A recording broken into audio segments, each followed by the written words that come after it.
This is not real. This is not real. This is not real. This isn't happening. Kate, tell me this isn't really happening. I hear there's something you don't like the looks of. We discovered a very large comet. Oh, good for you. It's headed directly towards Earth. This comet is what we call a planet killer. At this exact moment, I say we sit tight and assess. How many of you caught this film over the holidays?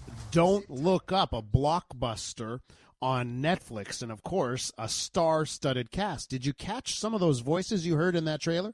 Leonardo DiCaprio, Jennifer Lawrence, Meryl Streep as the president, by the way, in the film, Cate Blanchett, Jonah Hill, Tyler Perry, Timothée Chalamet. All the stars were in this film. Now, in the film Don't Look Up, a massive comet comes hurtling towards the Earth.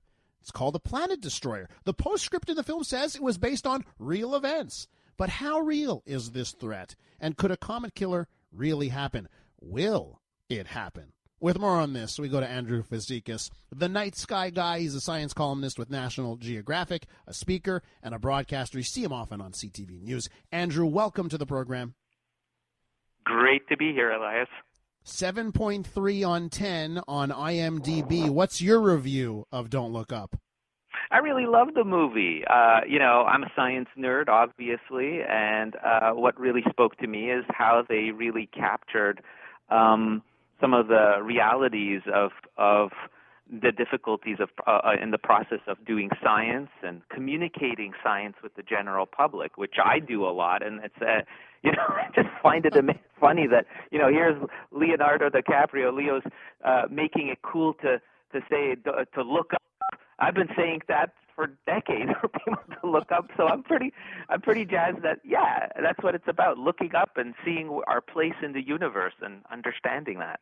And trying to get people to accept the threat, the oncoming threat in this film, one of those themes. Now let's look, the science behind this. Could a scenario like this, could this happen? Well, we do have groups of scientists, astronomers that are dedicated with robotic telescopes of surveying the night sky in all directions, the entire sphere from both southern and northern hemispheres, that these telescopes are dedicated in searching out near-Earth objects, comets. So we're talking about asteroids and comets. Asteroids are giant rocks and pieces of metal, basically. Comets you can think of as dirty snowballs, and these can measure, some of them, many kilometers across. And some of them do come into the inner solar system, cross the orbit of the Earth as well, and they search for these, and they're cataloging them. And so this is definitely the real part there is that you've got this cataloging of objects and always trying to see, what are the chances in the next century or, the next millennia of any particular object hitting our planet. One thing you have to keep in mind, Elias, is that this is it's mostly empty space around us. But there are objects that it's not a question of if an asteroid or a comet will hit the Earth. It's really a question of when that would happen. Okay, so I know that doesn't make you. Relaxed, does it? It doesn't, because it'd be like, well, it could be in 10 years, could be in 100 million years, but it's going to happen eventually. So let me ask you this, and I know that the comet in this film was loosely based on a comet discovered by NASA called Neowise. Let's say this scenario occurs, and we discover a comet, and it's on a target where it's going to hit the Earth or come very close to Earth. Could, in the film they try and launch missions, right, to deflect or, try and, move this asteroid off the path. Is that something that could actually be done?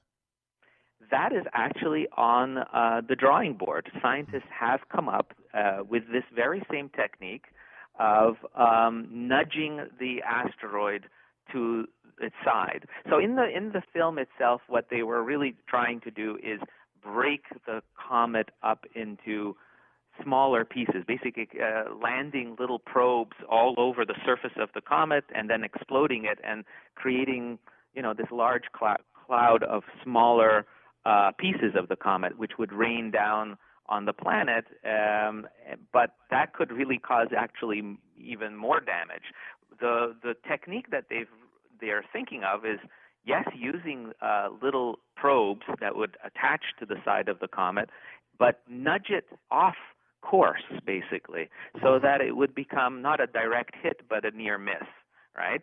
So that to work, though, we need to have many months, if not a few years in advance, forewarning of a comet hit. So we would find a comet, we would look at its orbit, its trajectory, we would map that out into the future, and if we have a few years of warning, we could launch a probe, attach it to the side, and doesn't even have to be very much. If it's far enough away, that nudge can be very small, but that's all it would take.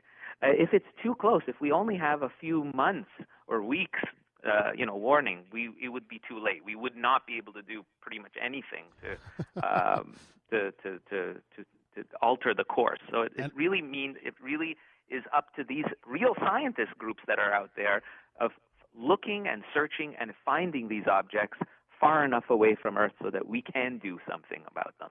We are with Andrew Fazekas. He's the night sky guy, and we're talking about some of the scientific questions that come up if you've watched the film Don't Look Up on Netflix about that massive comet that destroys the Earth. So, Andrew, this comet in the film, it's a long period comet. That's what it's called here. What is the? That's right. So, a little backgrounder for folks.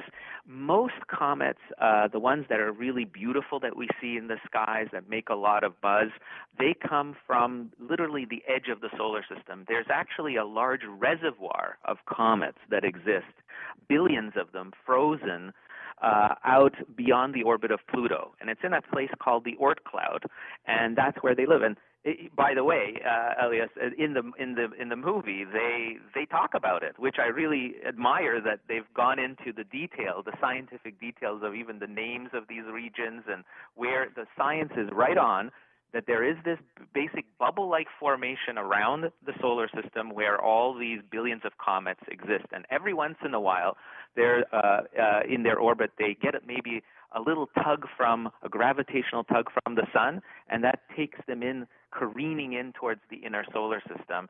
As they get closer to the sun, the comet, which is basically like a dirty snowball, starts melting the outside shell, and it starts shedding off gas and material that forms that famous comet tail that we associate with these objects. So you see that beautiful tail forming of all the gas and dust flying away off the surface of the comet as it's boiling and vaporizing from the heat of the sun. It whips around the sun, and then it goes back out into the far reaches of the solar system. And a journey like this can take thousands of years, tens of thousands of years.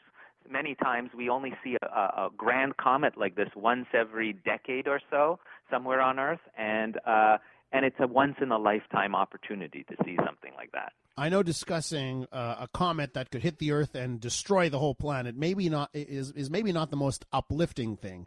But these types of films that always come up, every now and again we get one of these killer asteroid, killer comet movies, that Hollywood loves to do. Do you appreciate these films because of the emphasis it puts in the general public on issues of science and the sky and astronomy?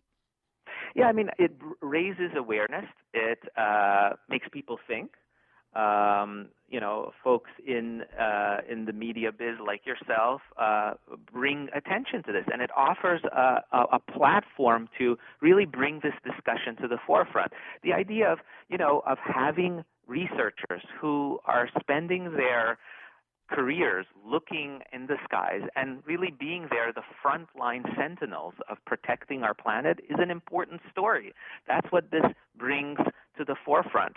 I applaud that. Also, the idea of the challenges that science have in communicating discoveries to the general public. And, in today's atmosphere with the pandemic and all the political strife that we have, this film really brings to light. I mean, it's a parallel to the things that we're experiencing with climate change and climate change denial, right? Mm-hmm. That's what it parallels. And the trials and tribulations that scientists have explaining climate change and showing that what the data is showing, what is the science showing us, and belief in the science. Yeah, that's what's so important. Yeah, and to me, I saw that link, and I saw the link to what the discussions on vaccines. The people that deny the safety and the efficacy of vaccines in the same kind of manner as an actual comment that you can see with your eyes.